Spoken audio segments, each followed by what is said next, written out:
We'll start it up now then. All right, whatever. All right. Welcome back to episode 2 of the AP podcast. I got my guy Nick Walker, otherwise known as Java Nick, here today. Businessman, family man. More importantly, I guess a Christian, right? For you, for Yes, sure. yeah. So I'm excited for this one. We were just talking just a second ago off camera, and this guy's changed a lot of lives. One of them being mine. So I'm kind of excited to. Get into the mind a little bit today and talk through some things we never talked about. Yeah, man. No, I'm excited, thankful to be here, and I really appreciate you asking me to come talk, man. It was, I remember when you came in my office, like the first time, I was like, what does this guy want? And you're asking about this and that. I'm like, all right. He's got a good grasp of what's going on, so he's going to go far. So, no, I appreciate you thinking of me to be on and chit chat with you, man. Sick. You're the first on my list. I'm glad you didn't tell me no. The list's not that long just yet. But sick. So the first thing I wanted to start off with is what you do for work, why you do what you do for work, and how it is that you got to that point. Solid. Okay. So I'm a financial advisor now. The way that happened was so I was going to Bible study, with this guy. Or the gentleman leading the Bible study was a financial advisor with the firm I'm at now, and he just, I don't know, he talked about it in such a way that he really loved it. His house wasn't tiny, so I kind of got an idea of like, all right, this guy does well. Uh-huh. So just kind of from watching him and being around him. Actually, when I bought the coffee shop, before then, him and I had been going to lunch probably once a week, pretty consistently. And so we'd gotten really close. It went from like a mentor thing to like a friendship, and now it's kind of like, I guess, just commingled. Coworkers Yeah, I and don't know. homies, Yeah, right? coworkers. And so, I just asked him what he did and what that looked like, and he talked to me about it. He said, I was going to wait a few years because you're relatively young. I think I was 23 at the time when I asked him. And he said, it'd be tough for people to, he said a little more tender than this, but the point was it's going to be tough for people to trust you with, their finances. Yeah. So I was like, all right, that makes sense. But he said, you've had the two businesses, so, let's throw your name in and see what happens. And luckily I got on, and I'll touch on it more later, but just helping people one-on-one was like the main attraction to it. Like, what we'll talk about later. I'll circle back. I love it. So I kind of had a similar experience whenever I got my real estate license. You know what I mean? Like, it's kind of hard for people to trust a 23-year-old with their, nest egg or whatever it is, but it's also pretty hard to trust an 18-year-old with buying a house. You know?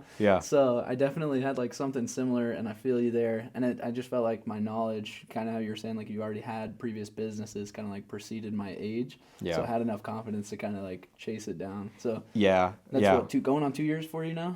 No, three? I've been there for 4. Yeah. 4 years Yeah, already. yeah. No way. That's Swear, crazy. man. It was. That's it's almost flown like by. hard to believe. But yeah, so I guess jumping into the second thing, I know you're kind of dodging it a little just because this one's going to be the good one. It would be disrespectful to not start this off with Java Nix and kind of, I guess, your origin story into business and who you are today. So, Okay. Java Nix, how did it start? What was it? Why did you do it? What kept you doing it? And how did it go? Dang. Okay. So yeah, this will take a bit, but it's just it's a story I tell. Not that I think this. I'm excited. I think this is the first time I've ever told this story on like. Publicly? Well, I've told it at like speaking engagements and like Christian retreats and stuff, but not when somebody can Yeah. watch it whenever they Yeah. want. So I hadn't done that yet. It's exciting 'cause I don't even think I've heard the full like in-depth breakdown. So Yeah. Okay. I'm ready for it. Solid. So kind of how it started was it was a small coffee hut, it was like 8 by 10, 8 by 12. And I was going there pretty frequently when I got my driver's license. So I was, like a sophomore or whatever in high school, and started going there. And Just driving through kind of like Sonic. You were oh yeah. I went like every day. And so I'd chit chat with the staff and this and that. And finally they were like, "Hey, we're hiring. Would you like to apply?" I said, "Sure." So I get the job and I'm there, like 2 years or something. And there was kind of, some animosity going on and this and that. And anyways, it started out with there was, I mean, I was in middle school, so this was before I was working there. There was several investors built it, and then they kind of sold out here and there, here and there. It got down to two, which was a mom and her daughter, and then they sold to a guy who I ended up working for. So me and him are sitting there one evening, and he says, "Hey, I'm gonna go do this. I think you should buy the coffee shop." And I was 19. I was in college, and I'll be honest, I just scoffed at him. I mean, it was the biggest, like one of the biggest compliments of my life. But I was like, no, there's no way. This guy I don't know what you're even talking about, man. So kind of laughed at it, and then it just ate me alive for like a week, man. Like I could not. I was Just like, the man. thought of what. Yeah, I was like, maybe I could do it, but no, I don't know. And I just tossed and turned, lost some sleep. So the guy I was talking about that led the Bible study that I kind of got to the firm with, I went to him. I was like, well, that's a lot. I went to my dad first, and I said, okay, is this just like senile or what? What should I do? I mean, previously, I guess the real question: you've been working there for a while. Have you ever seen behind the business, or have you really just been like making coffees up? No, dude. No, yeah. I was standing in front of an espresso machine, just like, and so no clue what the financials look like necessarily. No, yet, nothing. So I asked my dad, and he's like, well, another great boost of confidence, and one of my favorite memories of conversation with my dad. But he's like, if anybody can do it, you can do it. And I was like, all right, what are these people seeing in me? Because this is weird. Like you're not seeing it yet. Yeah, I'm not seeing this. So so I'm like, all right. So then I go to the Bible study guy, and I'm like, all right, what do I even look for? And he's like, all right, go ask for 3 years of P&Ls and the balance sheets and this and that, and we'll look at it. I said, okay. So I go get them from the current owner. We review. It's like, looks like a pretty good deal. And I said, okay. So before that, I had just been praying hard because I was just obsessed with it. And in my young Christian walk, I told God, I was like, all right, I need 3 things to happen. I need to be able to finish my degree online. I need it to make over X amount. And what was the third thing? Degree, make X amount. And, I had to get the down payment with no interest because I was like, all right, give me a miracle, right? Yeah. So very, very immature Christianity at that point. Did you ever journal any of this at all? Write any of this down? No, it's in my head, dude. So I need to journal it because it's yeah. No, I need to jot it down for sure. But you asked for a miracle. Yeah. Got one? Yeah. So then I go and get the P&Ls. Me and his name's Paul. Me and Paul review it, and it makes over X amount. So I'm like, all right, that one's done. Then I go to the college and I ask them, hey, if I want to finish my degree, what does that look like? And they offered, I think I was toward the tail end of my second year. So I'd get my associates, and then you could do the other 2 years online. I was like, all right. And then I was at my grandparents one night, and they're like, hey, your dad said you're trying to buy this business. We'll give you this down payment. Just pay us back as fast as you can. So that all took place in like 2 weeks, and I was like, that's crazy. Oh my gosh. So then I had to do it. Talk about ducks in a row, right? Yeah, exactly. So God provided, and I didn't know what was going on, so we bought it. And yeah, it was just a blast. I got hooked up with the right people at the right time for sure. And we had it, so we sold it May of this year. So I was a sole owner for a while, and then I brought in some other investors or co-owners. Was that like 2021-ish? No, it was 2020. It was prime COVID time. And so I was an owner for 7.5 years. So that was super cool, and it meant a lot to me, man. It was that was. Sometimes I miss the hut, sometimes I don't. But that was a really cool thing. What we did a lot that I think kind of speaks to what you were talking about was we did quarterly fundraisers there for a while. Yeah. And so we do them for different things. We do them for missionaries. Maybe independent family would reach out to me, and we'd do a fundraiser specifically for them. We do it for the homeless or whatever. And that was a lot of fun. That really, not on purpose, but that just ended up being where Most of your marketing came from? Yeah, It's for the such a- business, and then when I came to the firm, I because we're relatively yeah. small town, so everybody was like, Yeah. "Oh, you're Java Nick." I'm like, "Well, I'm Nick Walker. Yeah. You know, Yeah, I'm the yeah. finance guy now." Yeah, it's funny. And so then it just Yeah. segued into that. I'll call you Nick Walker, and people are like, I'm not sure, and I'm like Java Nick. Oh, I know Yeah, who that guy is. no, But yeah, like that stuff's pretty cool. I kind of wanted to pick your brain on that. Like, Yeah. where did your like faith, hope, and love, or is it called hope, faith, love? What is it? Faith, Hope, and Love. Yeah. So where did your like idea come from that? Like, where did that spark? Because I think on accident it ended up being like the best marketing play ever for like Oh, yeah. the small town business, and it drove a ton of revenue, I'm sure. Yeah. But like, where did the idea of just from the, I guess, the Christian faith and thinking I just want to give back, or Yeah. So, well, and that was the thing, like all those things lining out for me to own the business, just based off of personal beliefs, I was like, this is like a God ordained thing. Mm-hmm. Like it doesn't make any other sense by any means to me. So I knew like, okay, I'm here. I own this business at this age for some reason greater than myself. So we'll give back. A lot of the people that are, well, they're still involved with Faith, Hope, and Love, went to church with them and everything. So I'd run into them all the time. They would come to the other fundraisers. So we just kind of like accidentally. it was just like, Yeah. let's do something? Yeah. So then, well, that's how we got connected. But the big fundraiser we did was the Brittany's Hope one. And that one's, I mean, what did you guys raise? That one's a crazy story. That time around. so that day, so it was cool. So we're in, small town and I there's, remember hearing about it, and I didn't even really understand what it was. But I like, Yeah. as a high school kid, was like, dude, they're doing that over Yeah, there? no, it was sick. So yeah, I'll just give you the story on that too. But to answer your question, the way it worked was there was 9 other families that agreed to match whatever we brought in that day. So we'd brought in, like $4,000 for this or $6,000 for this. It wasn't, we did numbers like that was kind of our average.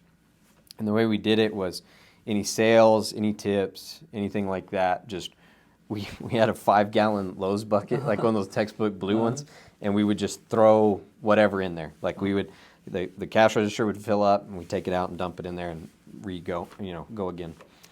And so we went to, so we go to open, and me and all the staff are there getting ready for the Brittany's Day one. So Faith, Hope, and Love is the Organization. yeah, and they manage the Brittany's Mm-hmm. Hope organization as well. Gotcha. It's like a branch It's like off a of there. sublet of Yeah, them? Gotcha. yeah. So they, so we go in, we're getting ready to open, and they're 12-hour days, so it's a lot. But the staff says, "Hey, we want to donate our wages for today too. So if you'll just calculate, they're here for 6 hours, and they're getting paid X amount, so that's part of the donation too." It's like, oh, okay, that's cool. And the way this all came about was Brittany was a really impactful lady, or woman, I'm sorry, in our community, and she passed from battling cancer. I think she fought it for about a year, and then her husband, when she was fighting the cancer, they would see that there was families out there that didn't have the financial needs to go get all the treatment, pay for the hotels, and then Chemo come and all that back. stuff, Yeah, yeah. exactly. Pay for hotels gas, Medicine, groceries. anything, honestly. Yeah, so coming back and paying their Yeah. necessities was tough. So they wanted to build an organization that was essentially kind of like a pool of funds for them to apply to be able to pull off of. So, anyways, staff tells me that. We go and we just go crazy that day. I mean, the news showed up. That was crazy. And then, I mean, we shut down the highway for a little bit because we couldn't get cars in fast enough. That's And crazy. I would go outside to our little storage shed, and there'd just be like a tunnel of people standing out there, and they'd hand me checks and cash, and I put it in my pockets, and we're just filling that bucket up. And so at the end of the day, we had, like, in the hut, we had 16 grand. So then you got 9 other piles of 16, so you got 160 grand. And that, that was amazing. That really launched, that helped launch Brittany's Hope into what it is today. And, yeah, that means a lot to me. we'll circle back to that though. That's special. Pretty much $160,000 raised in a day Yeah. from an Like 8x10 yeah, dude. little. It's like one of those like tiny huts almost. Like it's called the coffee hut for a reason. Yeah, it's like no, one of those it's sheds literally pretty a much hut. that you can buy from like Lowe's or something. Yeah, for people yeah. that don't understand, like it's sick. Just right in the middle of a little parking lot, and Yeah. then Yeah. $160,000 in a day is crazy. Yeah. That's No, it actually was- super cool. No, it was amazing, man. It was one of those things that like even still talking about it, I get get the chills, get emotional. yeah, a little yeah, bit. get the chills, get Yeah. emotional, all of it. That's awesome. Just to have like not only like your name stamped on it, but the impact that comes from doing all that stuff. You know what I mean? Yeah. And it's just like very mutually beneficial for everybody. Yeah. You know what I mean? Like Yeah. the win-win situations always feel good for Yeah. sure. Yeah. But I did want to switch the tempo a little bit. All right. This is one that we've argued over for a while. I'm excited to squash this debate. Yeah, sure. Why do you like Sure. the stock market more than the real estate market? Okay. Can't say a whole lot on Okay. it due to the licenses, but I will say so one in real estate or in the stock market, I'm sorry. I own everything. I don't owe anything. So Okay. I like that a lot. 100% ownership. Yeah. And if I'm being honest, and this may be an easy fold for you, so you may get an easy win today. I want real estate and stock market in my Okay. like, personal portfolio or whatever. I love both. And Classic finance guy. Yeah. Not all the eggs in one basket. exactly. Diversification. Yeah. And I my wife and I just understand, and we just understand the stock market better. So it's easier for us to say, yeah, this is what we want to do. I'm comfortable. Yeah, and consistently do it. Like I know we can take that route for decades, and in real estate we could do the same thing if we had the same understanding. Yeah. You know what I mean? Yeah. So I it's would just a agree with confidence that. factor. I would agree with that, honestly. And one thing that I would argue that is a lot better for stocks too is like I have a good amount of like my invested money in stocks as well, and it is the simplest, easiest thing in the world. Like I Yeah. don't ever think about it. Sometimes I'll go a month or two without looking at one of my accounts, and I'm like, oh, I should check on that one. You know what I mean?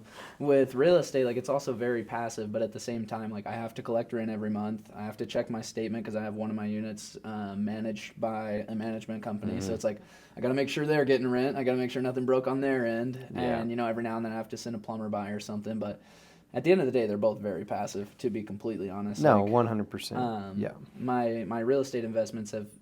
I don't even know if I've been by that property since I bought it. And the other one is a group investment with a bunch of the guys, and I haven't even heard or seen anything about it except for getting a spreadsheet sent to me and looking at the numbers once Yeah. in the past 6 months. So Yeah. I really like that, and I know we can't talk too much about like stocks and everything, and Yeah. you could shut me down on this one in case. It's a Series 7, right? Your financial license. Yeah, well, so I hold What's- multiple. So I've got a Series 7, Series 66, your SIE. What's the difference between those? Can we talk about that? Yeah, Technically. kind of. Yeah, so 7 is just like I don't know the easiest way to summarize it if I'm being honest. 7 is like The big one that yeah, and that one is going to give you like all the stuff of like, okay, here's what this investment does, here's how it relates to risk, blah blah blah blah blah. Like here's how it should be You can- used. Is it like a fiduciary duty, that sort of thing? Yeah. Series So 7. and that's why I can't say much on Yeah. it is because me talking about it can be seen as advice. Yeah. There's no advice today at all. Financial okay? disclaimer. Nothing at all. I'm not Okay. a financial advisor, and he is. We cannot talk about Yeah. it. Yeah. Thank you. Don't take advice from me because I'm not. Yeah. Don't take advice from him because he can't legally give it right now. Yeah. Yeah. You can call me, but yeah, yeah. that's it. Okay, cool. But yeah, and then 66 is kind of all the laws and the history of everything going on. So your 7, is like Okay. your fiduciary. You need to know this stuff because in most roles you're going to be a fiduciary. Yep. So if I recommend for a client So to do X, Y, yeah. and Z, You're in their it's best gotta, interest, yeah, and it it's- has to be. Yeah. Yeah. Okay. 100%. Yeah. Cool. And then let's jump into this. This is an interesting one. I'm kind of excited to see the answer for this because like I followed you on Instagram for a long time. I see you go on all like the trips and stuff like that. Yeah.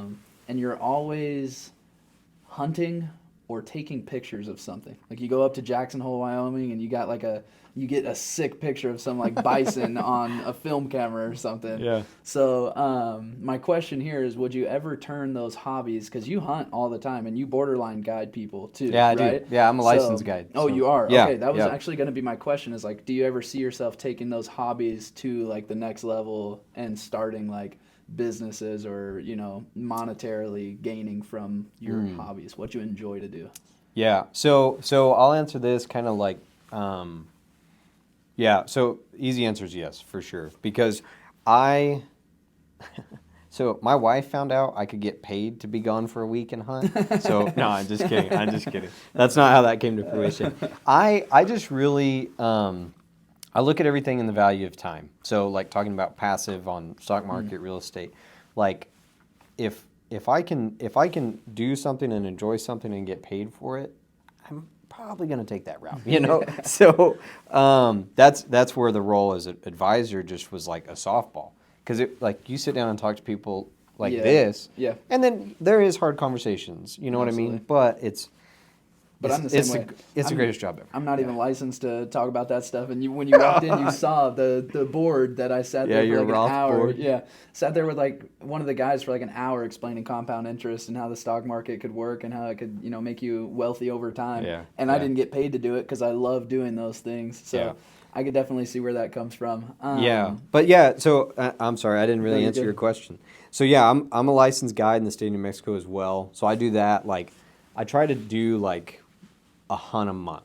So like, what works best for my wife and I, and just on the business side, is if I do like a weekend hunt, just for time and availability. Because when we're in when we're in Carlsbad, we're running around like we're doing a lot of stuff, like going to all these events, doing that, because that's on the advisor side, right? That's doing kind of the networking and just being a part of the community, which is vital to us. Yeah. So so yeah, I mean, I like the saying, "Don't turn your hobbies into a career," and I just took that seriously. So I was like, well, yeah, I could hunt.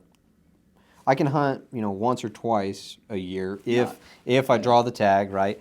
Or I can hunt 5 times a year and earn a little bit off of it and do that. So yeah, kind of. But a lot of it is just like, I just like mixing it up. I get bored too easily.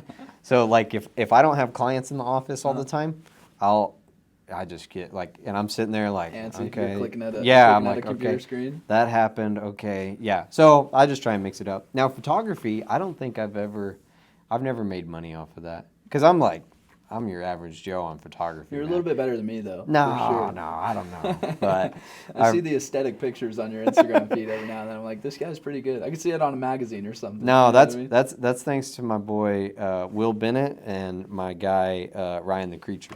Those two dudes are really great with cameras, and so for me, a lot of like getting into, I got into hunting because my dad took me hunting, so there's a lot of nostalgia in that, and same with photography. Like, I got into it because my buddies were into it, and it was just a time for us to go do something and learn together and just build that relationship, and so then it just stuck. Yeah. Because there for a while, man, I was trying to be good at everything. I wanted to be like a good snowboarder, photographer, Yeah. business owner, all that. And I was like, all right, I'm average at all these. So I'm gonna shorten this list, and I'm gonna That's- go crazy on trying to that's, get great at them. That's a really good point. And that's advice that I give to people all the time. Yeah. And I feel like we're pretty similar in that aspect of like trying to hop into business or like entrepreneurship and figure things out at like a young age.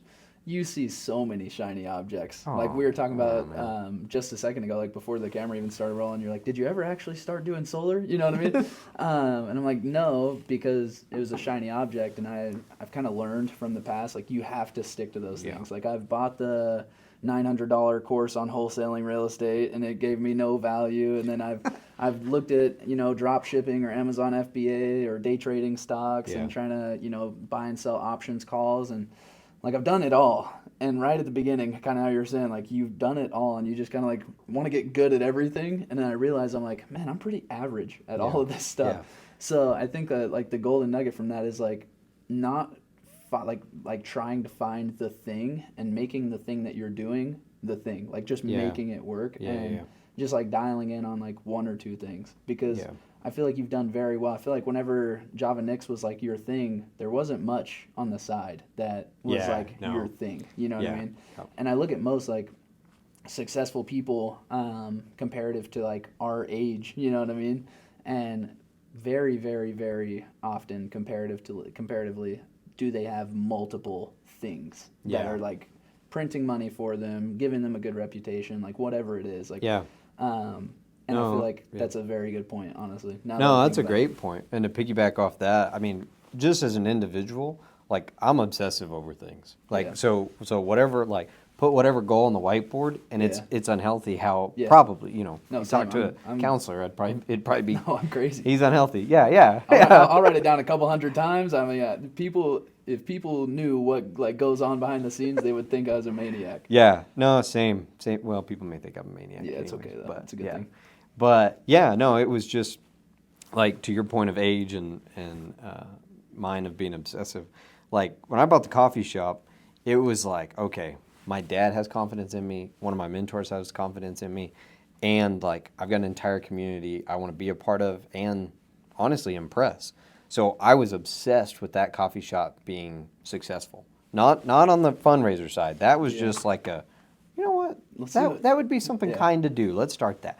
That wasn't a, like you said, accidental marketing. Yeah. Probably the best thing I ever did with it on accident. But, yeah. So I was 19, obsessed over this coffee shop performing well, and my friends at the time, some of them, not all of them, but some of my friends at the time were like, hey, why don't you, because Come party, in come high do school, something. yeah, in high school I was a brat, but they were like, why don't you come party anymore? Like, come, Yeah. just, come party with us this weekend. I'm like, no, man, so I haven't partied hard since I was like 19, and that goes to other stuff of like, people are upset because they don't have X amount in, invested or in a savings account or whatever. And it's like, well, like since I was 19, what you were spending on beer and, Yeah. whatever else you're Whatever. consuming, I was putting into the, purchasing a home or buying the mattress store or love that. into the, it's been invested, maybe not in what we're talking about, but it's been invested in some form or fashion. Yeah. Yeah. I was the same way. Like in high school, right as COVID hit, COVID was like my saving grace. Okay. Like, Please elaborate it's on weird. that. Yeah, a lot of people. It's a blessing in disguise for me because whenever COVID hit, like I was a brat in high school too. I was an idiot to be Yeah. blunt Yeah. with it. And whenever COVID hit, I had no other choice but to stay by myself, and I couldn't go hang out with like bad influences anymore. I couldn't go do the bad like partying and Good for stupid you. stuff. Yeah. So I got in the oil field, and I very quickly realized like, hey man, I gotta find another route because this is not for me. Like I don't want to do this the rest of my life. Yeah, and yeah. then that's what flipped to looking into stocks, real estate, crypto, like all those like business, how to avoid taxes. Like I was looking up everything. I was obsessed. Yeah. And at first it was just like the obsession that came from like, imagine if I could be a millionaire. Like it blew my mind, just even the idea, like me, like, you know what I mean? Like Yeah, yeah. the first millionaire in my family, like what if that could be me? So I just went full tilt, and after I started actually getting some sort of success, like kind of how you said, like you were almost obsessed with like, I'm going to make this coffee shop successful slightly for me, but also slightly for like what people see of the coffee Yeah, shop or see yeah. of me. And that Yeah. was like my whole like intrinsic motivation for a while. It's like, I'm going to prove everybody wrong. I'm going to prove everybody like, Yeah. I actually remember the first time me and you talked about door-to-door sales. You were like, I don't know, sounds risky. You know what I mean? Yeah. And you were like one of the only mentors I had at the time. So I started, thinking about it, kicking it back and forth, just did a ton of extra research because of it, which is a Yeah. good thing. Yeah. But yeah, now that it's like all said and done and it's actually somewhat a success, like I don't really care as much about people's opinions anymore. Yeah. You know what Yeah. I mean? And it's the weirdest thing. I wonder, how do you feel on that? Because like, at first, I'm sure you had a feeling of like, I gotta impress people. I gotta make this happen. Yeah, no, definitely. And I think I mean, one, congrats to you on like breaking through that, just kind of barrier that was there. But I think a lot of it too is just on really like personal or personalities. Like I love talking with people. So if I view, work or whatever it may be as I'm going down to sit down with this person, meet them where they're at, and just converse, I'm golden. Like it's fine. But if I go into it knowing like, okay, I've got to get this done. So that's where my own, like I projected my own worries of door-to-door sales on you, because I'm like, okay, the minute I'm at that door, like I know why I'm here. We all know why I'm here. So I was like, man, I don't know. But now, like, if I just view it as like a conversation, I'm fine. And it's really cool because in my office, we'll have just, if I'm being honest, just terrible conversations about like, you know, if so-and-so passes away unexpectedly, or a lot of stuff, you know, there's just so much unplanned that we don't know about. And when we plan for that and it succeeds, I'm very happy. When we don't even think about it and something happens, it's heartbreaking. I felt the same way doing real estate. Like if an inspection came back and I wasn't sure like what what the best play was, or if their roof needed repaired, and I was like, it's because you're fiduciary to the client, and you just like, you know that you know better than the client most times, typically, what to do, and you have to kind of make the call for them to a certain extent. So it's like that was kind of the pressure that I felt in real estate that I didn't necessarily like, and I'm sure you probably feel it to an extraordinary extent comparative to real estate. You know what I mean? Yeah. Because it is just, at the end of the day, it's just buying a house versus nest egg, or trying to plan for somebody to pass and stuff like that is obviously a little bit more stressful. Yeah, for sure. I mean, you'll go home and be like, because there's what's the saying? I don't know what the saying is, but essentially there's a million ways to achieve everything, right? So then you go home and you're like, there was like 50 other routes that we could have taken. Did we take the right route? Either way, the goal was accomplished, and everything is as taken care of as you literally can do, then you're fine. And that's how I feel, back to the obsessive thing. Like, I don't look back at the coffee shop and think about like, oh, man, I should have done this. I'll think of stuff like, oh, I could have done that. But I know, like, I left it all there. I did everything I could to be a good steward of that business while I had it. And now it's like, that doesn't keep me up at night. You know what I mean? So the same thing, like, when I'm out hunting, I will, like, I'm obsessed over it, but I will go, like, crazy. I will do whatever it takes to harvest that deer or elk or whatever we're hunting. And then when you get home, you rest, you relax, you refuel, and you just go. You know what I mean? On to whatever, for us, whatever the next obsession is, you know? For healthy people, it's whatever the goal is, but it's always something. I kind of wanted to talk, and this kind of relates to, like, the goals or the business or growth in terms of, like, we've talked a little bit about marketing and stuff. What does what's your take on how important social media is nowadays when it comes to business? And what's your angle? What are you trying to do with social media, and what's like the end goal there? Okay. Because you're a pretty low key guy, I feel like. Yeah. No, I'm definitely an old soul, man. Like I get a lot of flack for it, and I'm okay with it. But like I love Sinatra, Roy Orbison, Johnny Cash, Marty Robbins. Like I love those guys. And to me, like my being at peace is if me and my wife went to like the mountains for a weekend and I sat next to like this is if it was perfect, right? If I sat next to a creek and read a book and drank coffee and just chilled for a weekend, I would be so content. That would be the greatest thing ever. So, all that to say, on my personal social media stuff, I just...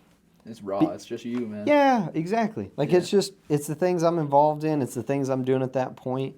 And it's just because I think growing up in a small town, I just try and keep everything, like my core group of influence is small. So there's a book I really love.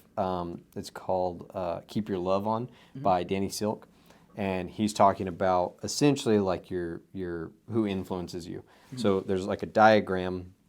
And I guess the easiest way to describe it is like when you're looking at the sun's in the center, right? And then all the other planets orbit it. So you got the sun, which is you, and then you got whoever's like closest to you. So like my wife, my dad, all of our family, all those people are there, and in that first ring. And then the second ring's like probably your good friends, you know, your whoever.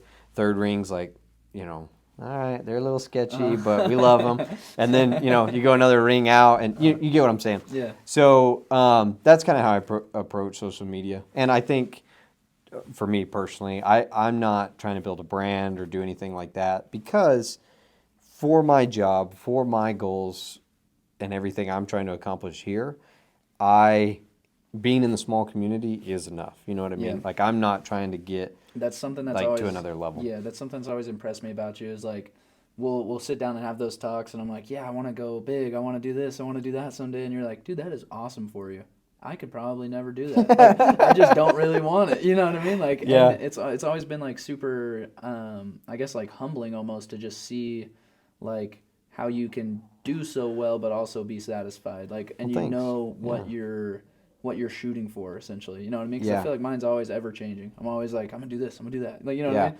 Yeah. And I feel like you've just kind of had this plan. And I can't remember what book it was that we talked about. I have a book, by the way, that I got to give you. It's called Life in Air, and I feel like it depicts kind of the way you live already a little bit. Uh-oh. Okay. But it's just about like really figuring out what you want, like at your core, and just like going for that. And once you get it, understanding that unless it has changed drastically, you've arrived, and Yeah, you can live the yeah. life that you want to live. No, And exactly. I've Yeah. always kind of struggled with that, honestly. I was just kind of like looking for more or something. Yeah. You know what I mean? Yeah. And I just remember like having conversations with you a couple years ago where you're like, yeah, man, if I can just have X amount invested with X amount return and have X amount of free time, I'm good, man. I'll go on a couple vacations a year out of the country, Yeah. go hunting, hang out with my wife, and we'll start a family and hang out. You Yeah. know?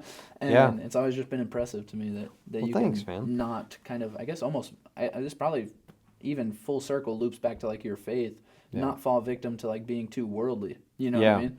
And I think Yeah. that's probably the best way to describe it. Yeah. Well, I appreciate that a ton, man. That's a huge compliment. Well, it's always been impressive to me.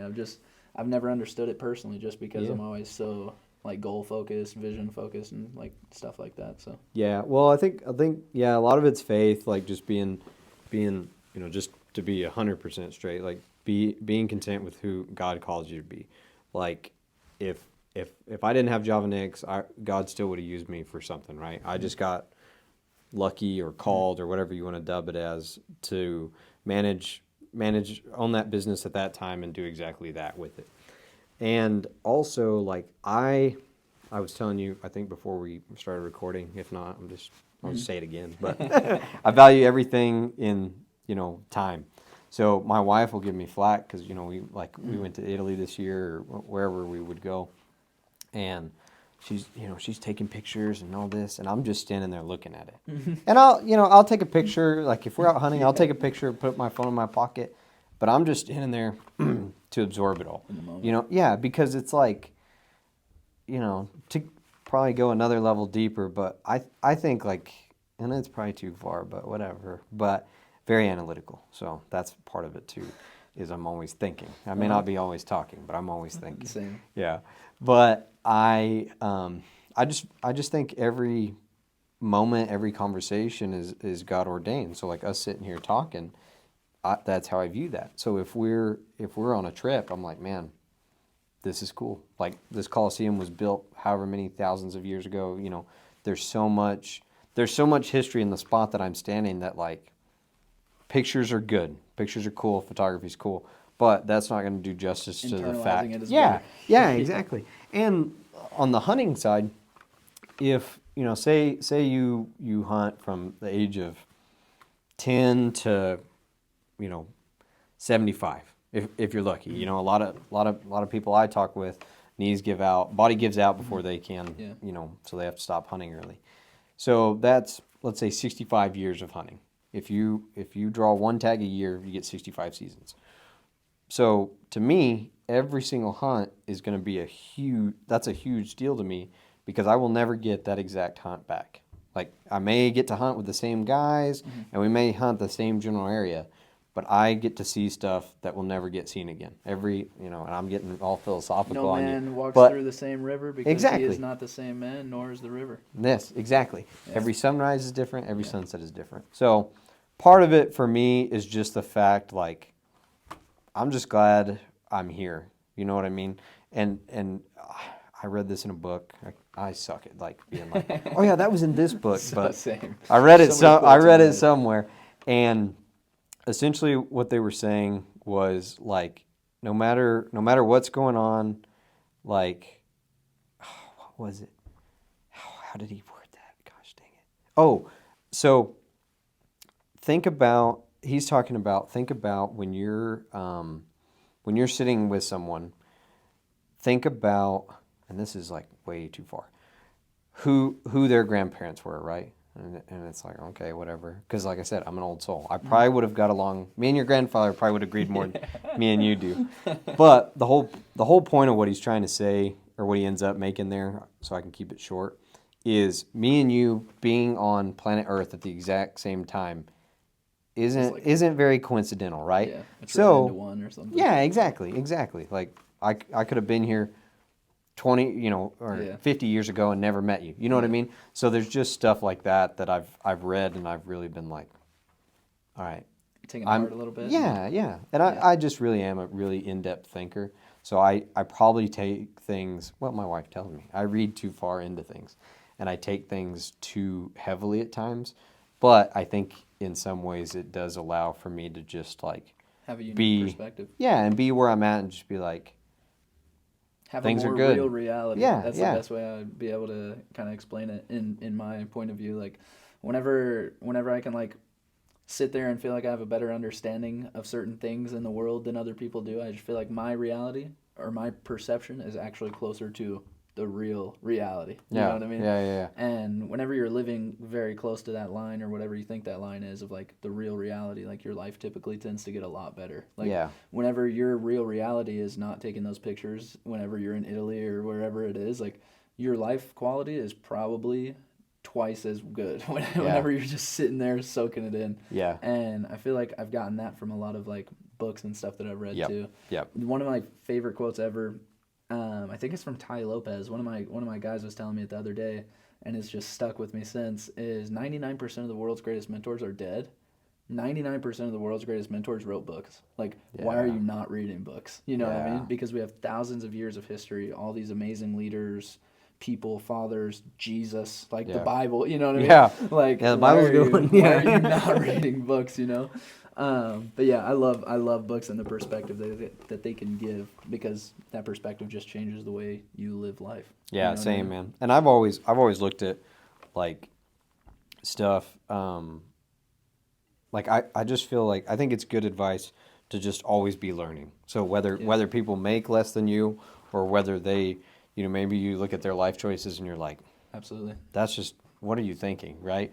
And then there's going to be people that you're like, oh my gosh, I want to be there. But everybody's got good qualities and everybody's got bad qualities, right? Yeah. So I would sit down with like a mentor or somebody that I'm like, okay, they've done really well. I want to see. Some of them I would talk with and I'd be like, okay, I never want to sit down with this person again. So I don't want to have that demeanor to people. I've had a couple of those as Yeah, well. exactly. Because, dude, whenever I was young, I was reaching out to all types of people. Like, that's how I Yeah, met you. yeah, Just yeah. like, hey, man, can I talk to you? You know what I mean? Yeah. And from there, it's the rest is history. I Yeah, guess. but I think, to kind of quote you, there's little nuggets.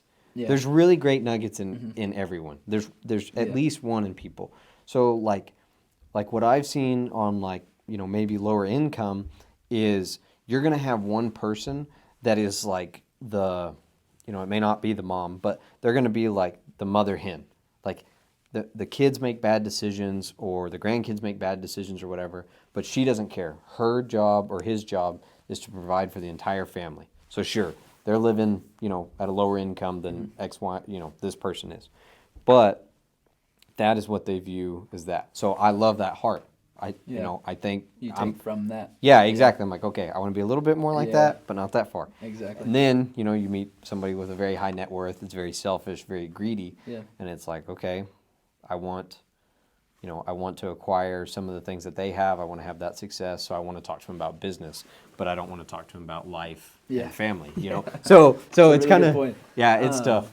I think I'm just like a big quotes guy because I've just read so many books, and then like, I will literally just take pictures of quotes as I'm reading books because I love them. The smart guy learns from his own mistakes. The wise guy learns from others' mistakes. Exactly. So Exactly. yeah, that's huge, especially with mentorship too. It's like and that's something that I had to learn honestly as I'm coming through this, like still as a youngin, you know what I Yeah. mean, in like the game, is just learning to take everything with a grain of salt, and Mm-hmm. especially in the Mm-hmm. sales world where like we'll be at a leadership retreat and we'll have some of our rookie sales reps there and they're like picking my brain on this and I'm like, oh, I would walk away from the door right there. And then another really good high level salesperson steps in and is like, oh no, I would have done this, this, that, that. And I'm like, well, I can't say he's wrong because he's sold X amount in revenue. Like he's a top level guy, Mm-hmm. but I'm also a top level guy. So it's like, I hear that and then I see those little things and I'm like, it just makes so much sense to like not fully listen to one person, because if Oh you yeah. fully listen to the lower income person, or if you fully listen to the high net worth individual that's selfish and doesn't have good quality of life, like you could fall down that exact same path and end up in the same exact trap that they're Yeah. trapped in that you noticed at first, you Yeah. know what I mean? Yeah.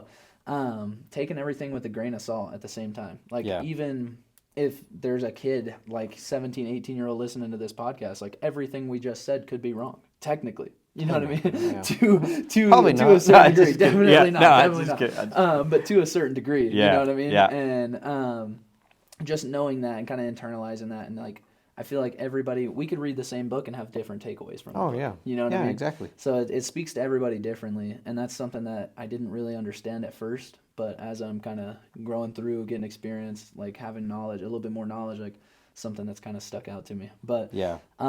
next question I wanted to ask you was, how important do you think goals and vision are? Because you said you like to write something on the mirror and look at it every day. I've done that before. But yeah, how important do you think, honestly, goals and vision? And have you ever done any sort of like self affirmations and stuff like that in terms of like, I will succeed, I will be a millionaire, I will be this. So no, I hadn't really done that. I should, but no, I hadn't ever done Okay. that. But I I definitely think so. I think it helps. I would urge you yeah, to do it. yeah, no, for sure. I do, yeah, I do have a whiteboard and I write down goals on it. And I'll be honest with you. I think the goals that I had on there this year, I think there's 6 on there. And I probably only hit about 3 or 4 of them this year. That's good. I don't That's know. the greatest thing I don't ever. know, man. I was kind of wrestling with it, but I'll tell you what. I think to answer your question, it's absolutely vital to have a goal in place, but I would say what's absolutely vital is make sure that that goal is something that you can set in concrete and that you're going to achieve. Whether it's, don't let it be so obsessive that it destroys your life, but you need to obsess over it a little bit. The goal's got to stay the same, but allow for whatever plan you build to get Process there. to change. Yeah, let that be as fluid as it needs to be to an extent, right? Like if Yeah. you've got a 10-year goal and you get it done in 12, okay, that's all right. Yeah. If it takes 20, 30 years, okay, the plan, you got to get a little harder on yourself. It's got to change a little Yeah. bit. So, yeah, I think it's absolutely vital because everything we say is a thought. So to write it down, you capture that thought, and it's like, okay, this is real. This isn't a dream anymore. And the same thing. I mean, that's like the beauty of, in my opinion, like our lives and the freedom that we have now is like if we're in low income or high income, whatever it is, like we can make this life what we want. Yeah. Now, granted, there's going to be demographics and just individuals that there's going to be more hurdles struggle, to jump over for sure. For sure. But you can achieve it. But you got to have those goals set in Yeah. place. And I think timelines are huge too, because it just like, I don't know, like you'll start getting to that, like, oh shoot, it's been 5 years or it's been 4 years and I didn't achieve my 5 year. So, oh man, Then you I gotta step on find the gas. Yeah, and exactly. Something happens. Exactly. Like, I kind of want to bring it back to right at the beginning, whenever you're like, I only hit 4 out of the 6 goals. I guarantee you made more progress on those 2 goals that you didn't achieve in the last quarter of the year than you did the first half of the year. Yeah. You know what I mean? Yeah.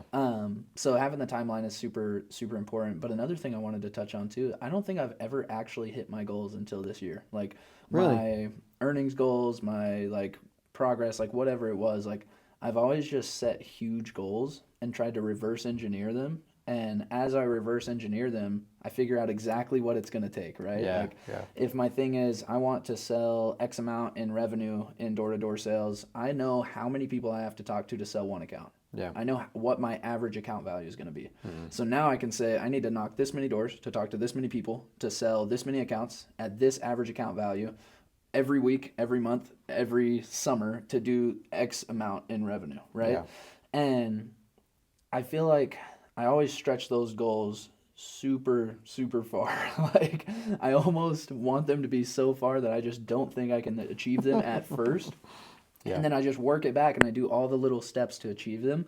And I feel like how you were saying, like, don't let the goals crush you if you don't hit them, as long as you're doing all the little things that you reverse engineered to hit the goal. Like, Yep.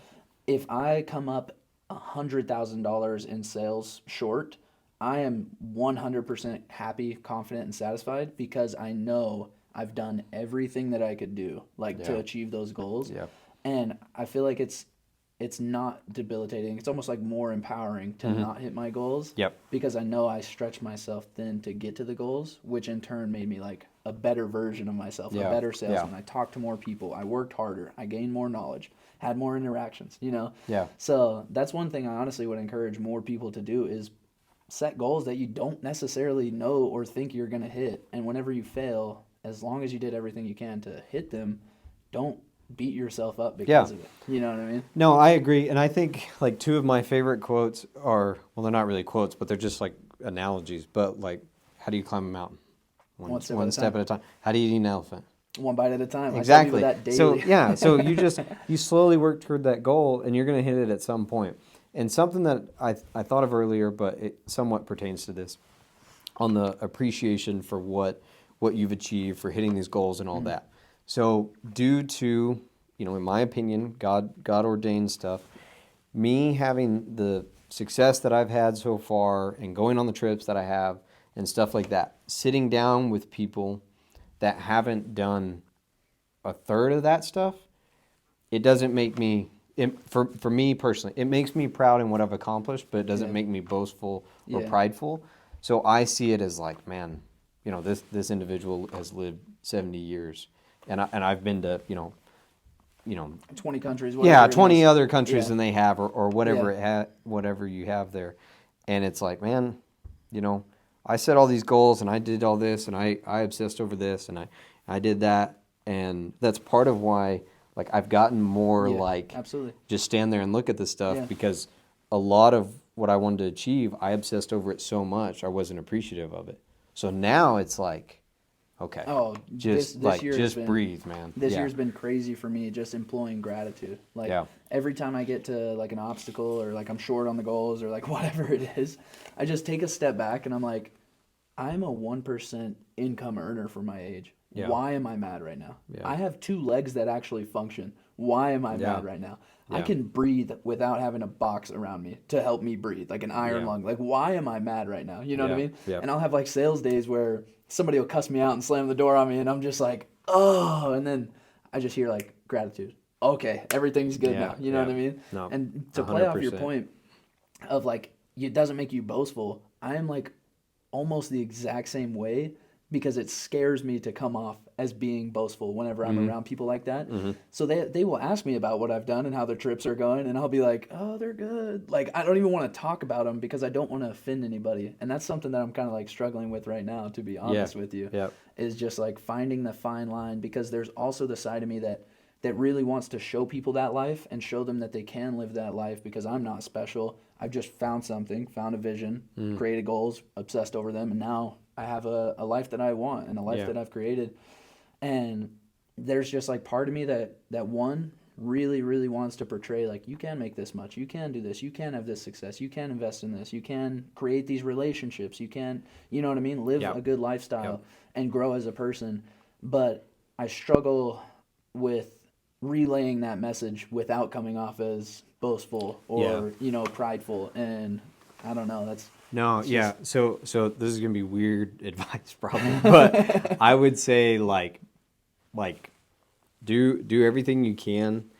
Yeah, this is gonna sound a little goofy for a second, but I swear I'll save us. let's do it. Go to funerals, man.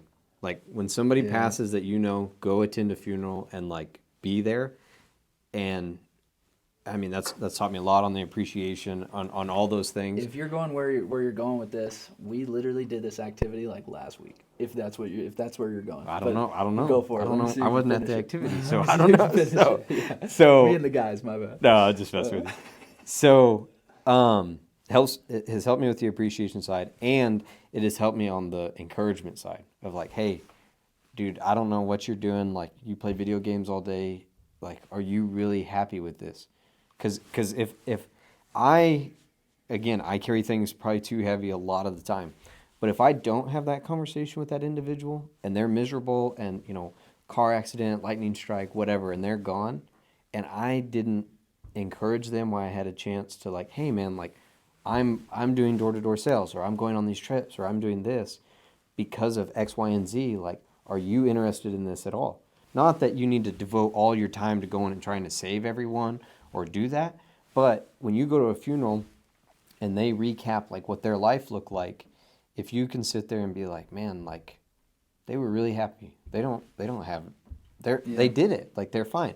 But then you're going to go to some where, maybe it was a young individual or somebody that was just, like you said, super ill or something like that. Then it's like, man, it's not me telling stories and sharing what I know isn't me drowning them in my pride, if the heart is correct on it. It is me like trying to encourage them and check in on them. Yeah. So if they, if they're like, you know what, you're right. Like I need to do something a little better. Help them out for a little bit. You know what I mean? Like walk, just do life with them for a little, and it can make a big difference. I've had a hard time though with like, okay, I'll walk with you, and then like a dog does vomit, goes back to it. I'm like, okay, let's not do that, and then they do it again. And it's like, okay, at some point you got to know when to like what's the sorority, like it's like a textbook sorority girl saying, let go and let God, like you just gotta you just like, okay, God has them, I can't do it. Okay, 100%. But but that is the activity we did. Actually, I was at a conference. That's crazy. A guy literally last week. It was we took a trip to Utah with like the management. And yeah, it looked terrible, man. Yeah, it looked so bad. It was terrible. It was not fun at all. Yeah, God. But yeah, like we took that trip and we had a guest speaker. He's one of the guys that like used to work with us and went off, started his own thing, and he's got a company that's worth 8 figures or so. Nice. And he's kind of like exited it, waiting for the full payout and everything, So he comes and talks to us, and he's like, this is something I do almost daily. Like, it is a routine. Every single year I do this, and it's super in-depth, take an entire day to do it. He's like, imagine you walk into a funeral, everybody you talk to is happy. Life is, like, good. They're celebrating this human's life. Like, everybody's like, man, they were such a good guy. I'm going to miss them so much. I'm so glad that they were here. They helped me change so much. They were such a positive impact on the world. He's like, and then imagine you looked into the coffin and it was yourself. Cool. And dang. And I was just like, dude, that's powerful, right? Yeah. Like, imagine you show up to this funeral and everybody's almost just like ecstatic that you lived. You know what I mean? Yeah. And then you go to the funeral and it's you. And I got a story for you on that. And that was kind of like how you were saying, like, imagine, and I love how you kind of thought of a funeral to be the place where you could spark that change, because a lot of the time change happens at like a low point. Yeah. There's a quote. It says, "You'll never change until it hurts bad enough you have no other option," or something like that. Yeah. So a lot of the times, like, that could be a very good place to be impactful towards somebody's life. But that's kind of the way I feel. I try to live my life, and I feel you feel that way, as if like, man, if I didn't try to help that person, if I never tried to help anybody, what would they say about me at my funeral? Yeah. You know what I mean? Yeah. So, but yeah, you can touch on your point that you had. It's a story. So this one, we'll see if I can get through this one. But okay, so depicting the funeral you're talking about, of if they were, they say all these nice things and everything, everybody's joyful. So the Brittany's Hope fundraiser was, Brittany passed away, and Brittany left behind an amazing legacy. And we did the fundraiser, like, I think it was only about 2 weeks after she'd passed. So in between there, they had her funeral. And most funerals I've been to, this was different, man. So we went there, and they had a worship team on the stage, and So cool. it's the craziest thing. And the place was full, man, like just jam packed. And I'll be honest, and I've told people this. I think I've had I had 2 or 3 conversations with Brittany, and I think that's it. So that's only like, that's all. I asked her, how are the kids, essentially? Very surface level conversations. And go to this funeral, and I mean, we worship for, 30 minutes, and, her husband's standing down in the front just praising God, so are the kid, and it's like, man, like, talk about moving, and there's just so many people there. So I didn't know her well, but I knew her legacy. You know what I mean? Yeah. So that was super cool to see. So then when we go and we do the fundraiser, and when was that? I think that was in. So when I bought the coffee shop, it was Java Dave's. So I changed the grand total of 4 letters, right? So we did it I changed it officially on the day that we did her fundraiser, it just meant a lot to me that we got to host it. So then it was Java Nick's. And we did that fundraiser in May of 2015, I believe. Yeah, that sounds right. Well, in March. Adjusted for inflation, that's like $500,000, right? Yeah, something like that. Yeah. So, March of 2020. So my little brother Fisher Fisher's ornery. That's the easiest way to put it. But no, just kidding. Fisher's great. But he got in a fight and got knocked out. And when they took him to the ER to check him for a concussion, he had a tumor in his head. So it's like the size of a can of Copenhagen, like right behind his right eye. That's in crazy. here. And you might have never known if you didn't get. Yeah. So I didn't know whether to be mad at the guy or go shake his hand. Yeah. So thank you. Yeah. So that happened, and they test the tumor, whatever the correct terminology is there, but comes back cancerous, and so he gets healed up from the surgery and get knocked out and all that, and he's got to spend, I think he had to spend 8 weeks down in Houston, 6 or 8 weeks, and when we got that news, I was like, man, that's tough. Okay, I don't know, as a family, what are we gonna do? We'll see. Because that's a long time in a hotel to pay for a hotel room. It's like, well, we'll manage. Like, I think we can get it together. And Faith, Hope, and Love. So Brittany's Hope, technically it was Brittany's Hope, called me and said, hey, we heard about your brother. We want to take care of the bill for his hotel. And they sent him gift cards and like letters of encouragement. And yeah, man, they took care of him. So it was really cool to see like what the legacy is. Yeah, like this legacy of Brittany encouraged me to host and help out build this fun, and it just comes full circle. Butterfly effect. Yeah, exactly. Yeah. So it comes full circle, and then my aunt's benefited from, well, maybe not benefited, but she's received funds from the Brittany's Hope as well, and it's just like to our point on all of this stuff. I think like what you do matters. Yeah, absolutely. So act as if it does. Achieve the goals, do that. But be appreciative for everything that you accomplish and kind of leave behind, because at the end of that, like it's just a domino effect. Like Brittany's legacy accidentally is going to aid my legacy. Like if I pass tomorrow, like people remember that. You know what I mean? Yeah. You know what I mean? Yeah. So it's just all like, it's crazy how everything's intertwined, and it's really moving, man. And I think I think that's why just making sure that you're doing stuff not just for yourself is like it's vital. Yeah. Yeah. I like that a lot. Let's see what else we got here. We're getting closer to the end. It's been a good one.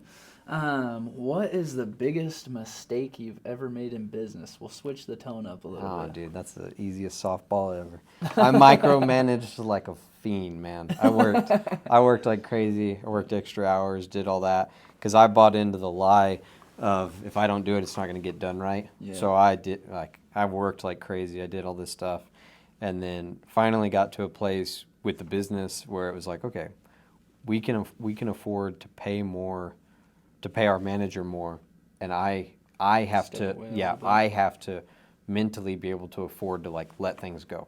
Like if the 'Cause line if in, not, you're just paying them more and staying in the business. yeah, Staying in the exactly, mix. exactly. But if the lining in the trash can isn't tied in a knot and perfectly tight, if it's just sitting there laid over, okay. yeah, I don't need to go put a trash bag in every time, right? That's an analogy. I wasn't that crazy yeah. about it. But point is, that was by far mine. I wasted a lot of time micromanaging, making sure I did delegating sooner. everything. Yeah.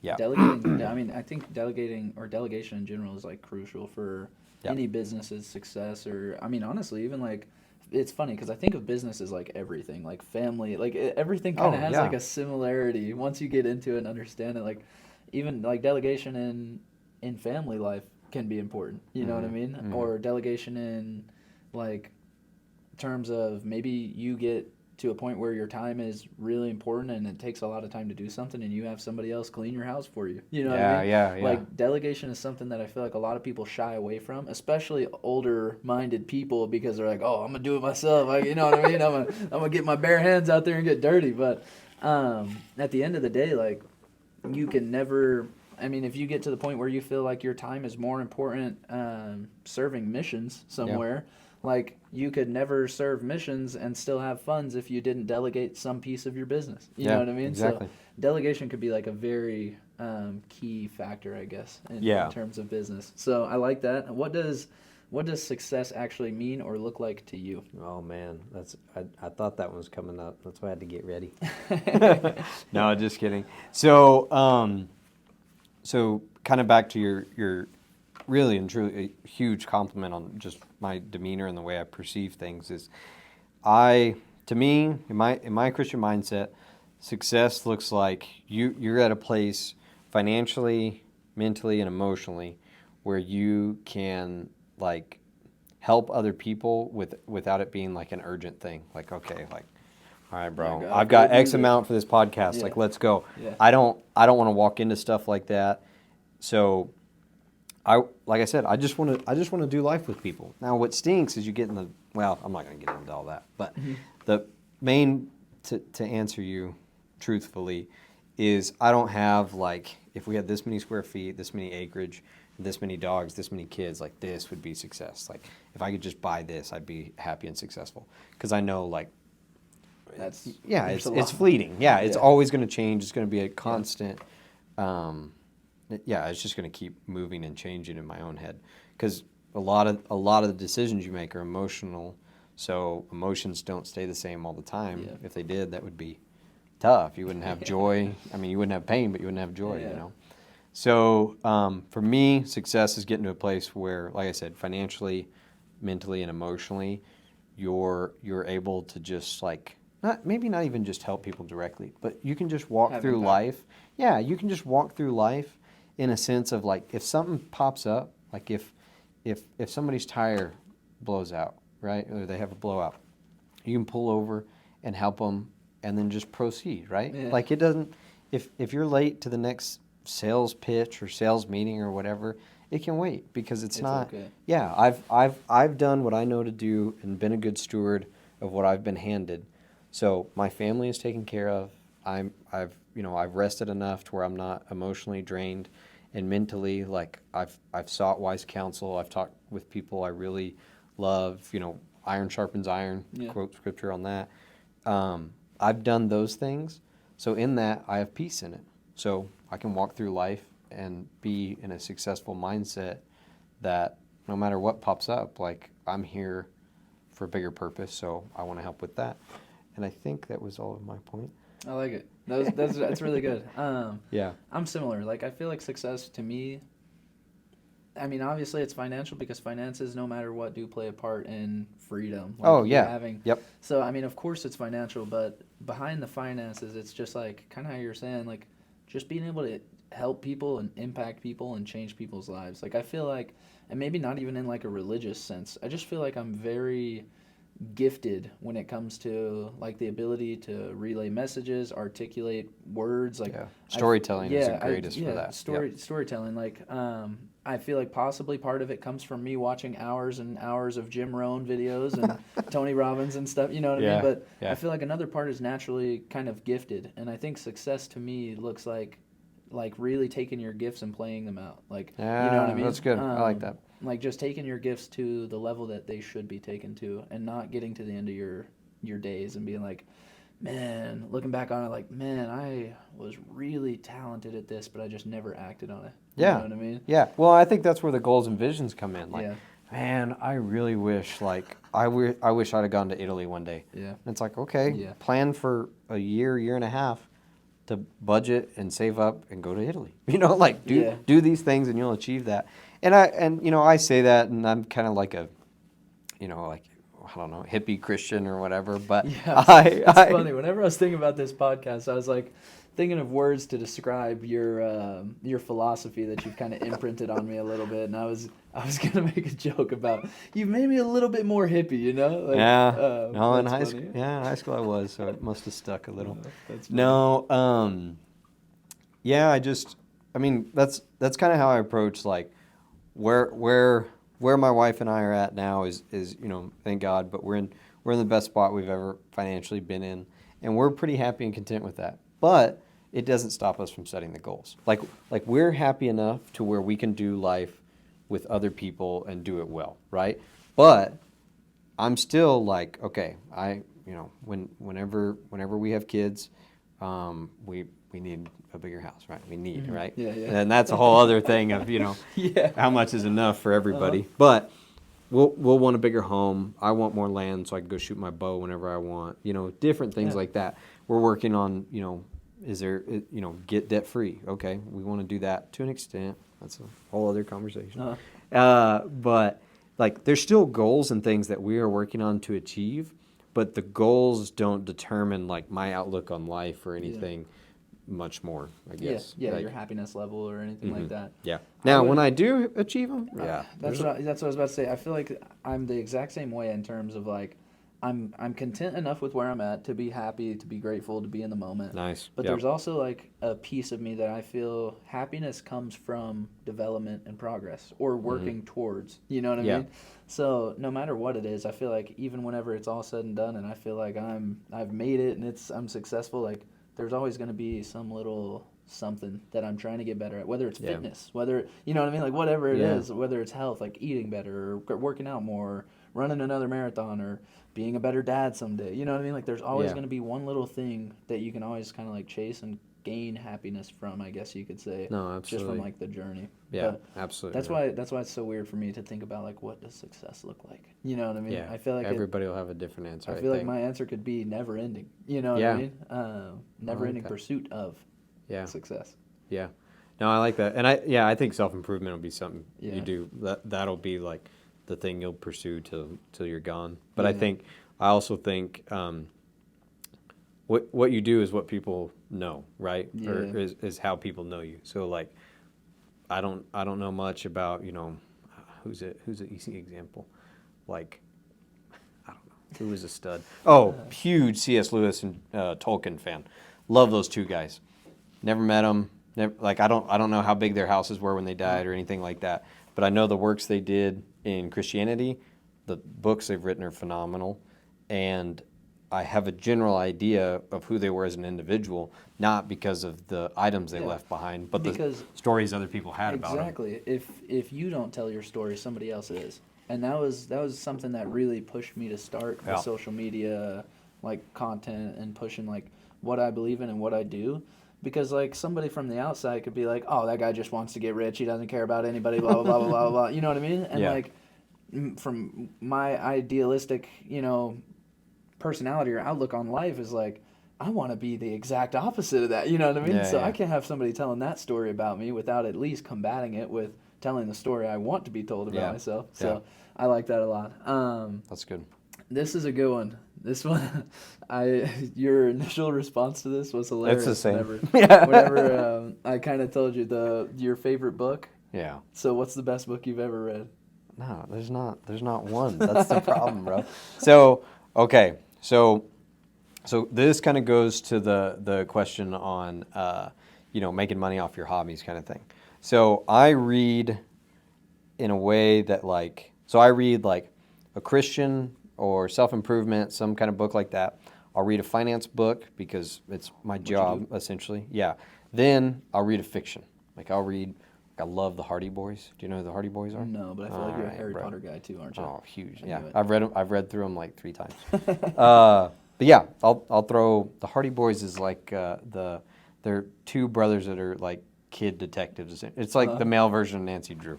So yeah, love those. So I do that because I do love the thought of self-improvement, understanding finances better, all those things. But I've got to have a break, right? Because then it's just always like, how can I get better? How can I get better? So I'll roll on to You're just getting a bigger hamster wheel. yeah, exactly. Yeah. So I'll do read a lot of C.S. Lewis books for fun, like all the Narnia, Tolkien, obviously Hobbit, Lord of the Rings, all that, Harry Potter, love them. But I'll rotate through it like that, and so the three books that I would say like I try to reread every year because they made that big of an impact. So one is Christian-based, so Ruthless Elimination of Hurry by John Mark Comer. So it's a lot. That's where I got probably even more so like on the appreciative hippie side of things is like he's a pastor out of Portland. He does a phenomenal job just talking about like, why are you here? Like be content with why you're here and go and do good. He's got a lot of good stuff in it. The Psychology of Money. Who wrote that one? Oh, that's good. Morgan Housel. Did you recommended that one to me not that long ago? Yeah, because I read it and I was like, I was mad I hadn't read it, so I just sent it to you. Yeah. I actually read that book right as I was starting the summer, and coming into the summer, I knew I was gonna see like pretty good success this year, and I was kind of thinking, I think I'm gonna buy a C8 Corvette for marketing purposes. Is what it was a story I was telling myself. Right? I just wanted a C8 Corvette, but I was kind of playing it back to where it was like, I could, make some reels about it. Maybe gain some traction, some followers. People will see what I do. Maybe they'll come work with us, right? And I read that book and I was like, goodbye to that idea. That book is so good. I love Psychology of Money is great. And then there's another one. Now this one, advocates for advisors pretty good. So, I love it. But good plug. Yeah, good plug. But now it's just really great on finances as well. But it's called Simple Wealth, Inevitable Wealth by Nick Murray. So Ruthless Elimination of Hurry, The Psychology of Money, and Simple Wealth, Inevitable Wealth. Those are my three I read through those every year. That might be in my library, just I haven't read I've got like 3 copies, so if you want one, let me know. I'll steal one from you for sure. What's yours? No, what's yours? If I got to answer one book, you're going to give me one book. So there, man, that is so tough. One of my favorite books ever is called The Wealthy Gardener. And it gives you a little bit of that fiction feel, but it also is just like parables almost. Like it gives you that's how Jesus taught. I bet it works. Yeah. So it gives you the lessons through the context where it's not just like do this, do that, do this, do that. It gives you lessons to teach based off of. You know what I mean? Yeah. So it's about a wealthy gardener and a kid. I don't know if I say this I'll spoil the book because I think it reveals it like later on in the book, but it's a kid that is in like rehab or something or like a group home, and the wealthy gardener kind of takes him in to mentor him and teach him. And all the way throughout the book, he's teaching him all these little lessons because he has this huge vineyard and runs a super successful business, has a good life. And by the end of the book, you find out that something happens and it just like changes your perspective of the way you looked at the whole entire book. So I love that book. Like it's so good. Like The Wealthy Gardener? Yeah, it's got like 42 mini chapters in it. So it's a super easy read. Like it's a chapter on one lesson. So and it teaches them very well through the analogies or like the metaphors that it gives with life. So that would probably be one of my favorite ones. It's like it's by John Saforic. It's like a cool old school book. Like you would love it. Other than that, honestly, like I would really, and this could just be a book that spoke to me at the right way at the right time, but Life and Air was really good because it was whenever I had my nose to the grindstone and I was doing everything in my power I could to be the first millionaire in my family, you know what I mean? Just get there, get there, get there. And it also is in the similar structure of like slightly fiction in the way its story tells, but it's very real in the way that it teaches you lessons on money and how you should live your life. So those would probably be my 2 biggest in terms of like perspective shift. But yeah. Slight technical difficulty. I had the phone die like right before we wrapped it up, but Yeah. We're the guinea pig. This is the guinea pig yeah, episode. yeah. So those are my favorite books for that reason. I just like the way that they tell the stories and kind of like portray the lessons in almost like a fictional way. Yeah, I'll have to check them out because I've never heard them. Yeah. But they sound good. Good summary of them. I'll send you one or something. We'll Do trade it. books. Well, yeah, after I'll this. swap you for. Yeah. Yeah. Okay. But sick. Last question. It's kind of funny. Right before we wrap it up, the phone dies. Right. I know. What the heck? Last question. I wanted to bring this story up and then ask a question off of that story. So Okay. the story is I was down in San Antonio, eight hours away, I do believe, if I'm not mistaken, another state. And I'm knocking doors. It's during my first summer. And this summer, honestly, like was a place where my life changed. And every single thing that happened to me, I would think about it for like ever. Like, you know what I mean? Like Yeah. really try to learn a lesson because there's just so much to be learned, like doing a hard sales job or living in a different state with a different culture. And I remember one day I knock into this doctor, super cool guy, opens the door. I tell him I do pest control, and he's like, I need it, but I'm on a meeting. I can't talk right now. Come back in 10 minutes. So I come back, 10 minutes later after I've knocked a couple of like the neighbors' houses, and he opens the door. He's like, thank God you stopped by. Like, I'm excited. My wife was doing the gardening. Like, she loves flowers the other day, and she got stung by a wasp. She's allergic. Like, we have bugs. We need the issue taken care of. So now I'm like, dude, this guy's super nice, and he has a ton of bugs, right? Yeah. So I'm excited. I'm about to make some money, and I get done talking to him. I give him my pitch. We talk through, numbers and everything and the contract, and it makes sense for him. Mm-hmm. So we're moving forward. I'm like, would you rather pay for, pay with ACH, which is like your bank account, it avoids fees, or would you like a credit card? And he's like, we'll do a credit card. Let me go talk to the wife. You can come in and talk for a little bit, let me find the card. So like, okay, cool. So I go in, we're talking, and every time you get in somebody's house, they almost just like completely let their guard down and they Yeah. just become friends with you. So it's pretty cool. Like we get in the house, we start talking about like life views, where I'm from and all this. And they're like, oh, you're from Carlsbad, New Mexico. I'm like, yeah, we've been there once, a couple years back. We went to the caverns, this, that, the town wasn't very big or something. Like they literally like said something like that, which is hilarious because that's all. That's accurate. That's yeah. all we ever joke about, little old Carlsbad. But they kind of told me that, and then they were like, but we went to this coffee shop. It was like the coolest place we've ever been to. They're like, we were driving down Canal Street is what they were driving down. They didn't know that. Or Pierce. Is it Pierce right there? Pierce. It's Pierce. Yeah, Pierce So, and it turns yeah. into Canal. So they're driving down Pierce, and they see this little coffee shop that has a sign that has a Bible verse on it. And they're super religious people, so they're like, dude, that is so cool. Let me, just pull in and see what this place is about. And apparently, from what they told me, it was their best coffee they've ever had in their life, and it was the best customer experience they've ever had in their life. And you're actually really good at that back in the day. You had Thanks. really nice young girls working there that were just always super nice to everybody. You know what I Yeah. mean? And I feel like that was probably like part of your rules for working at this coffee shop. Had You to be cannot nice. be mean ever. Yeah. But yeah, so they said they had like the best experience ever, and I was like, no way, like I know that place. And I was like, do you know what it's called? And I was just playing it safe, like maybe it's not, maybe there's another Christian coffee shop that's amazing in Carlsbad I don't know about.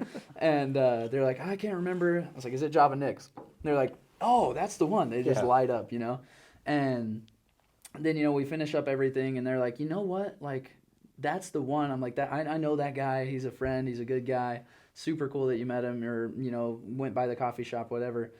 And they're like, yeah, we actually still have a coffee topper from 2.5 years ago or something, like whatever Yeah, it was, yeah. And they like went to their car and got it out of their car, and it was just like one little coffee topper stuck to their rear view mirror. Yeah. Like the coolest Yeah. random, like just the craziest event ever. And I tell this entire story to lead to one question. Okay. And it's, what does Java Nick or Nick Walker want to be known for in the way that he lived his life, led his businesses, led his family, impacted others? Like, when you're on the deathbed, in the grave, partying with Jesus, Yeah. what do you want people to think or know about you? Dang. Well, yeah, we could answer that one over dinner sometime, man, because Yeah, for sure. that's a loaded question. No, I love that story, and I remember you right after you met them, you texted me and you're like, bro, you gotta call me. You're not gonna believe Yeah, it. yeah, So I yeah. called you and you were telling me Yeah. about it. Or I FaceTimed you because you were still yeah. out door knocking. Yeah. It doesn't stop when you're I out there. know. But no, honestly, man, I think well, I'll just tell you the same thing I told my wife because we've had a similar conversation of just like, hey, if something were to happen to you, like, it's a tough conversation, but we've had it.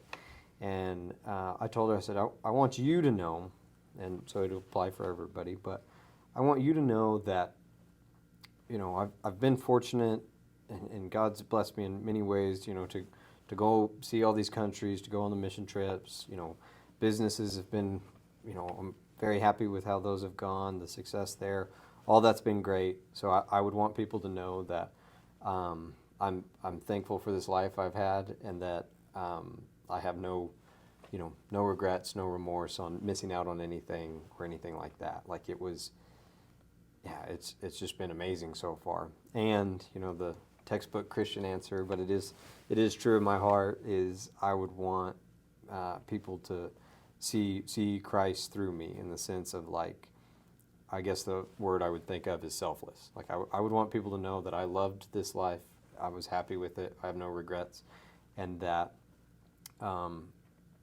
they would say that I was selfless with the time I was given and the resources I was given while I was here.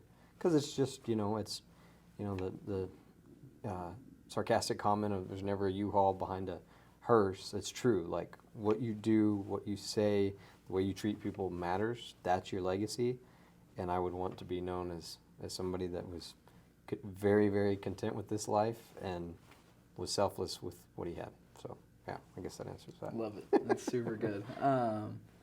Kind of how we spoke on like gold nuggets earlier a little bit, but before we wrap it up, like that's one of those gold nuggets. Like that's one of those things that if somebody for whatever reason watched this podcast for an hour and a half, whatever it is, Yep.